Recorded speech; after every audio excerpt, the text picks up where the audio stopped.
Seperti inilah objek wisata baru yang berada di Kampung Cijurai, Desa Cikurutuk, Cirenghas, Kabupaten Sukabumi, yang sempat viral di media sosial. Tempat wisata dadakan ini diberi nama Wisata Minapadi Sawah Lega oleh penciptanya yang merupakan seorang petani setempat. Lokasi wisata yang sangat kreatif ini pada awalnya didirikan oleh pemilik sawah bersama warga sebagai tempat untuk beristirahat bersama rekan-rekan petani dan keluarganya. Untuk mempermudah akses masuk ke lokasi saung ini, sang pemilik dan warga pun membangun jembatan dari bahan bambu dan kain warna-warni.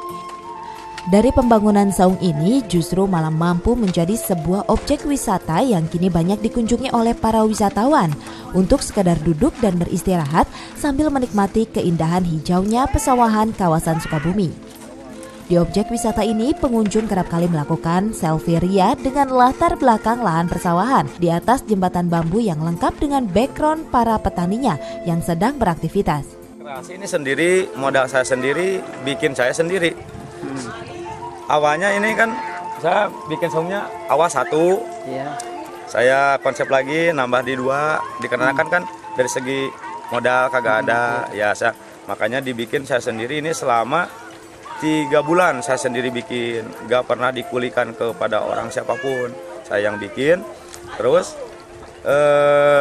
warna-warninya itu dari limbah konveksi.